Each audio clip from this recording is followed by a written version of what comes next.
बहनों भाइयों, आप सभी को अभिनंदन जैन का प्यार भरा नमस्कार। मैं अपने लिखे हुए नॉवल भंवर में ज़िंदगी का अध्याय नंबर 6 आपके सामने प्रस्तुत करने जा रहा हूं और इसका शीर्षक है बचाव और पश्चाताप। जब महेश को झाड़ी से ऊपर खींचा गया तब वह इंसान से अधिक एक निर्जीव देह लग रहा था। उसके हाथ रस्सी को पकड़े हुए थे, पर उंगलियों में कोई शक्ति नहीं थी। दो जवानों ने मिलकर उसे खींचा। उसके पैर जमीन से टकराए और वह वहीं ढह गया, जैसे शरीर का आखिरी सहारा भी छूट गया हो। चारों ओर अफरा तफरी थी। कोई रो रहा था, कोई चिल्ला रहा था, कोई अपने लोगों को ढूंढ रहा था। पहाड़ का वह हिस्सा अब किसी युद्ध भूमि जैसा लग रहा था। टूटे हुए पेड़, बहा हुआ मलबा, कीचड़ से सनी सड़क और हर चेहरे पर जमी हुई दहशत। पानी दो, कंबल लाओ। किसी ने उसके कंधे पर हाथ रखा। भैया, आप सुरक्षित हैं अब, सुरक्षित। यह शब्द महेश के भीतर उतरते ही उसे चुभने लगा। क्या वह सच में सुरक्षित था? उसका शरीर बच गया था, हाँ, लेकिन उसके भीतर जो कुछ था वह उसी रात अलकनंदा में बह चुका था। उसे एक कंबल में लपेटा गया। किसी ने उसके घावों पर मरहम लगाया। हाथों की चमड़ी उधड़ चुकी थी, पैर में गहरी खरोंचें थी, लेकिन उसे कोई दर्द महसूस नहीं हो रहा था। या शायद दर्द इतना गहरा था कि शरीर का दर्द छोटा पड़ गया था। राहत शिविर पास ही लगाया गया था, एक खुला मैदान जहां टेंट लगे थे। कुछ लोग आग के पास बैठे थे, कुछ ज़मीन पर चुपचाप लेटे थे। कोई नाम पूछ रहा था, कोई सूची बना रहा था। बचाव दल लगातार लोगों को ला रहा था, कोई घायल, कोई बेहोश, कोई बेसुध। महेश को एक कोने में बिठा दिया गया। उसके हाथ में एक कटोरी थमा दी गई, गरम चाय। उसने कटोरी पकड़ी, लेकिन होठों तक नहीं ले जा सका। हाथ कांप रहे थे। उसकी आंखें बार बार भीड़ को खोज रही थी। उसे खुद नहीं पता था कि वह क्या ढूंढ रहा है। शायद शायद वह यह साबित करना चाहता था कि जो उसने किया वह व्यर्थ नहीं गया। शायद वह चाहता था कि प्रिया नहीं, वह विचार अधूरा रह गया। तभी उसने देखा, थोड़ी दूर दूसरी पंक्ति में कुछ महिलाएं बैठी हुई थीं। उनमें से एक चेहरा भीगा हुआ, थका हुआ, लेकिन जीवित उसकी नज़र में अटक गया। उसका दिल जैसे सीने से बाहर निकल आया। प्रिया! वह जीवित थी। एक पल के लिए महेश को लगा कि यह कोई भ्रम है। शायद थकान का असर है, शायद उसकी आंखें धोखा दे रही हैं।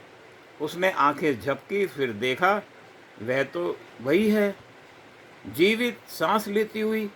महेश अचानक खड़ा हो गया। उसके घुटने कांप गए, कंबल उसके कंधों से गिर पड़ा। लोग उसे देखकर बोले, अरे आराम से, आप बैठिए। लेकिन वह सुन नहीं रहा था। वह लड़खड़ाते कदमों से उसकी ओर बढ़ा, हर कदम जैसे किसी बोझ से भरा हो। उसे लग रहा था कि अगर वह एक पल भी रुका तो यह दृश्य गायब हो जाएगा। प्रिया! उसकी आवाज़ निकलते निकलते टूट गई। प्रिया! प्रिया ने सिर उठाया। उनकी नज़रें मिली। उस एक क्षण में महेश ने वह सब देख लिया जो वह जीवन भर नहीं भूल पाएगा। उसकी आंखों में न राहत थी, न प्रेम, न गुस्सा। वहाँ एक गहरी ठंडी रिक्तता थी, जैसे भीतर सब कुछ जल चुका हो। महेश उसके पास पहुंचा। तुम ठीक तो हो? उसने कांपते स्वर में पूछा। मुझे लगा, मैं समझा। प्रिया ने उसे ऊपर से नीचे तक देखा, बहुत शांत भाव से। वह शांति डरावनी थी। कौन हो तुम? उसने पूछा। महेश को लगा जैसे किसी ने उसके सीने में कुछ तोड़ दिया हो। मैं महेश हूँ, उसने कहा। तुम्हारा, मेरा? प्रिया की आवाज़ सपाट थी। तुम मेरा क्या? महेश चुप हो गया, उसके बाद गले में अटक गए, उसके शब्द गले में अटक गए। तुम्हें याद है, प्रिया ने कहा, उस झाड़ी पर लटकते हुए मैंने तुमसे क्या कहा था? महेश की आंखें भर आईं। वह कुछ नहीं कह पाया। मैंने कहा था हाथ मत छोड़ना, प्रिया ने कहा, और तुमने छोड़ दिया। उसकी आवाज़ ऊंची नहीं थी, उसमें कोई नाटकीयता नहीं थी, वह किसी को दोष नहीं दे रही थी, वह बस सच बोल रही थी। उस पल उसने आगे कहा, मेरे लिए सब खत्म हो गया था, नदी में गिरने से पहले ही। महेश घुटनों के बल जमीन पर बैठ गया। प्रिया, उसने कहा, मुझसे गलती हो गई, मैं डर गया था, मुझे लगा। अच्छा, तुम्हें लगा कि तुम जीना चाहते हो? प्रिया ने बात पूरी की। यह गलत नहीं है। महेश ने चौंक कर उसकी ओर देखा।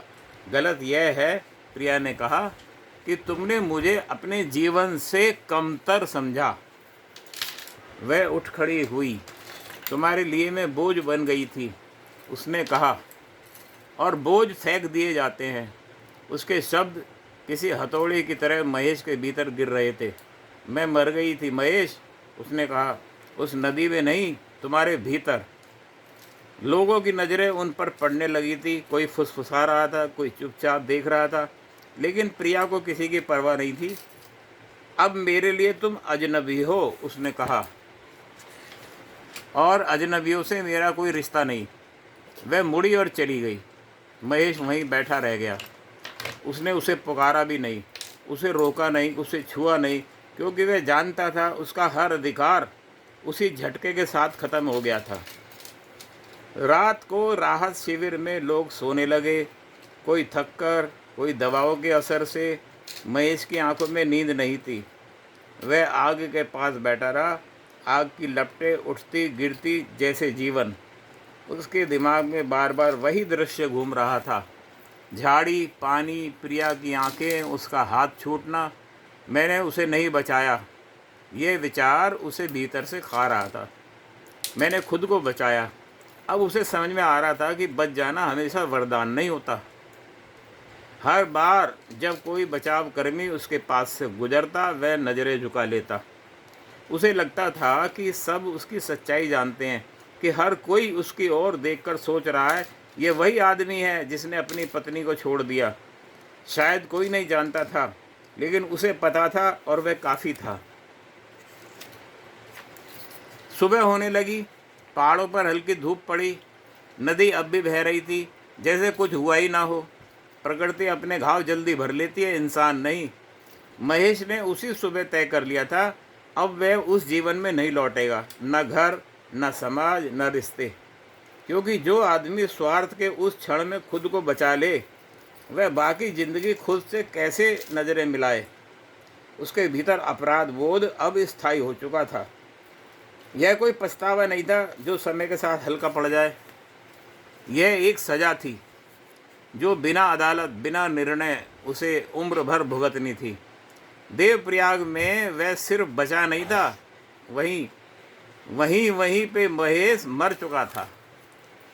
तो दोस्तों, इससे अगला अंक, अध्याय 7वां, मैं अगले एपिसोड में आपको सुनाऊंगा। बहुत बहुत धन्यवाद।